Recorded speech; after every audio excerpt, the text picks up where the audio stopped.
Su jumis sveikinasi Aušra.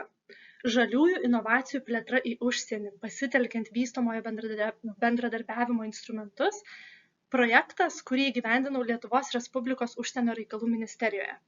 Projekto savininkė Agnė Skaistytė.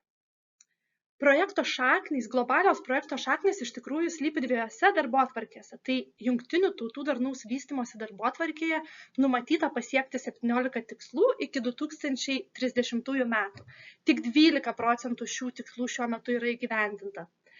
Paryžiaus susitarimas dėl klimato kaitos numato, kad iki 2050 metų turėtume sumažinti temperatūros kilimą ir neturėti jo didesnio negu 2 laipsniai Celsijaus. Tačiau šiuo metu matome, kad pagal esamas tendencijas iki šimtmečio pabaigos pasieksime beveik 3 laipsnius Celsijaus temperatūros augimą. Lietuvoje irgi bandome prisidėti prie šių dviejų darbotvarkių. Nacionaliniu lygiu turėdami nacionalinius planus. Tarptautinėme kontekste prisidedame prie šių darbotvarkių per vystomojo bendradarbiavimo veiklas. Tarptautinės organizacijos rekomenduoja, kad išspręsti šių darbotvarkių neatitikimus turėtume įtraukti verslą į vystomąjį bendradarbiavimą ir tuo pačiu bandyti suderinti šių dviejų skirtingų darbotvarkių tikslus. Iš to ir gimsta projekto šaknis nacionaliniu lygmeniu. Pats tikslas mano projekto buvo suformuoti žaliųjų inovacijų plėtros į šalių partnerių rinkas per vystomąjį bendradarbiavimą instrumentus modelį. Šiame modelyje svarbu, kad žaliosios inovacijos yra tokios naujovės, kurios prisideda prie aplinkos apsaugos ir tvarumo. Užsienis yra besivystančios pasaulio šalis. Vystomasis bendradarbiavimas siekia pagerinti politinę, ekonominę ir socialinę padėtį besivystančiose pasaulio šalyse, o instrumentai prasideda mažais ambasadų projektais ir baigiasi dideliais tarptautiniais finansavimo mechanizmais. Kai galvojame apie Lietuvos vystomąjį bendradarbiavimą, tie instrumentai, kuriais mes iki šiol naudojamės, iš tikrųjų yra ledkalnio viršūnė. Aš tikiu, kad įtraukę žaliąsias inovacijas į vystomąjį bendradarbiavimą, mes turėsime galimybę pasiekti kitus tarptautinėje rinkoje, tarptautinėje arenoje egzistuojančius mechanizmus. Apie juos galite daugiau paskaityti, sustabdę šią skaidrę ir patyrinėję ledkalnį.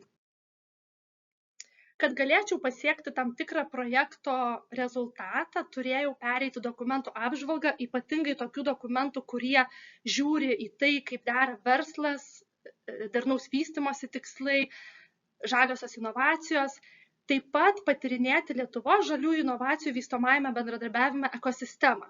Ten atrasti trūkumus ir tuo pačiu įžvelgti perspektyvas, bei pasikalbėti su verslu ir suprasti, kokius poreikius jie turi, galvodami apie įsitraukimą į vystomojo bendradarbiavimo veiklas.